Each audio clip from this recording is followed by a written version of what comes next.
आज हम पढ़ेंगे हमारे अतीत भाग 3 क्लास 8। इसमें फर्स्ट चैप्टर पढ़ेंगे कैसे कब और कहाँ। इसमें बहुत कम ही चीज इम्पोर्टेंट है।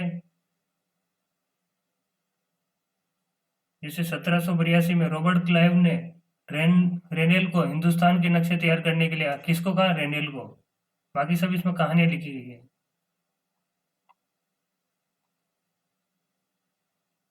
तो दूसरा, जैसे ब्रिटेन की रानी थी, उसके बेटा राजकुमार ऑर्थर को ड्यूक ऑफ कनॉट की पदवी दी गई थी। और प्रथम गवर्नर जनरल थे भारत के वॉरेन हेस्टिंग। और आखिरी वाइसराय थे लॉर्ड माउंटबेटन। ये है वॉरेन हेस्टिंग 1773 में पहले गवर्नर जनरल। 1817 में स्कॉटलैंड के अर्थशास्त्री और राजनीतिज्ञ दार्शनिक जेम्स मिल ने 3 विशाल खंडों में a history of British India, British Bharat का इतिहास लिखा। इस किताब में उन्होंने भारत के इतिहास को हिंदू, मुस्लिम और ब्रिटिश, ये क्वेश्चन पूछ सकते हैं, हिंदू, मुस्लिम और ब्रिटिश में किसने बांटा था? जेम्स मिल ने इन 3 कालखंडों में बांटा था। और कालखंडों के इस निर्धारण को ज्यादातर लोगों ने मान भी लिया।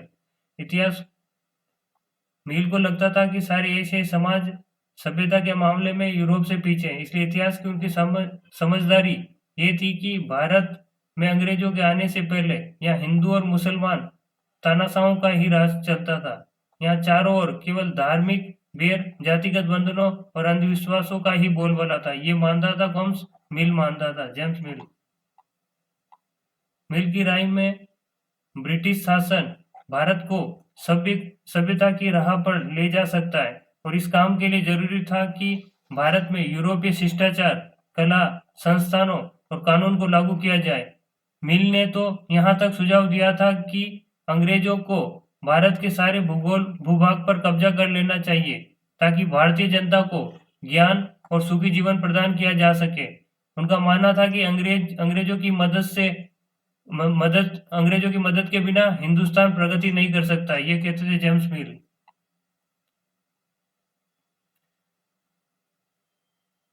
प्राचीन भारत में लेकिन सारे शासकों का एक धर्म नहीं था।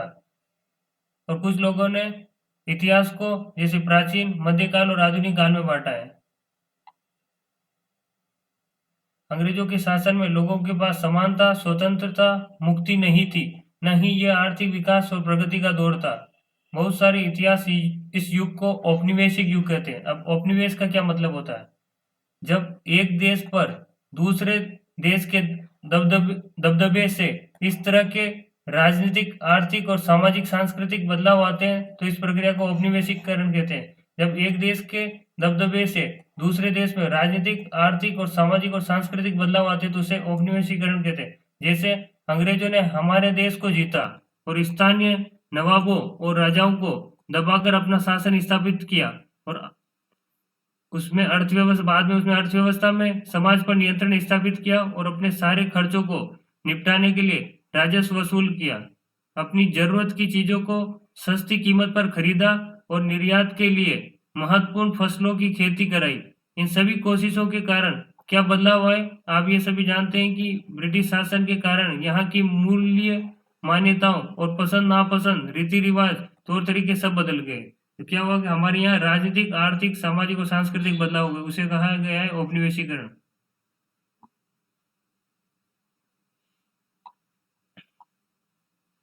अंग्रेजी शासन द्वारा तैयार किए गए सरकारी रिकॉर्ड इतिहासकारों का एक महत्वपूर्ण साधन होते थे। अंग्रेजों की मान्यता थी कि चीजों को लिखना बहुत ही महत्वपूर्ण होता है। उनके लिए हर निर्देश, हर योजना, नीतिगत फैसले, सहमति, जांच को साफ साफ लिखना जरूरी था। ऐसा करने के बाद चीजों का अच्छी तरह से अध्ययन किया जा सकता है और उन पर वाद विवाद किया जा सकता है। इस समझदारी के चलते ज्ञापन, टिप्पणियां, प्रतिवेदन पर आधारित शासन की संस्कृति पैदा हुई। और जो महत्वपूर्ण दस्तावेजों को बचाकर रखने के लिए अभिलेखागार, आर्काइव और संग्रहालय जैसी संस्थाएं भी बनाई गई। जैसे ये भारतीय राष्ट्रीय अभिलेखागार 1920, ये नई दिल्ली का निर्माण हुआ, जो राष्ट्रीय संग्रहालय और राष्ट्रीय अभिलेखागार दोनों ही वाइसराय के निवास के नजदीक बनाए गए थे। भारतीय राष्ट्रीय अभिलेखागार 1920 में बनाए गए। सर्वेक्षण का बढ़ता महत्व।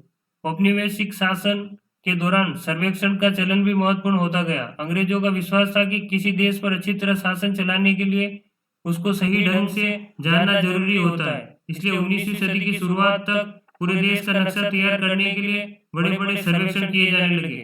गांवों में राजस्व संग्रह किए गए और इन सर्वेक्षणों में धरती की सतह, मिट्टी की गुणवत्ता, वहां मिलने वाले पेड़ पौधों और जीव जंतुओं तथा स्थानीय इतिहासों व फसलों का पता लगाया जाता था। अंग्रेजों की राय में किसी इलाके का शासन चलाने के लिए इन सारी बातों को जानना जरूरी था।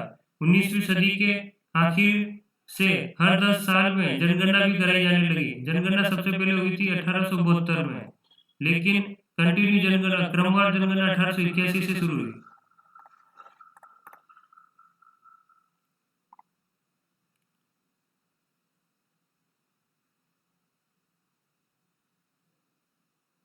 जेम्स प्रिंसेप द्वारा बनाई गई तस्वीर 1832 सर्वेक्षण का काम दर्शाया गया है। बस ये चैप्टर यहीं समाप्त होता है। इस चैप्टर में आगे कुछ इंपोर्टेंट चीज नहीं है। Subscribe and share my channel.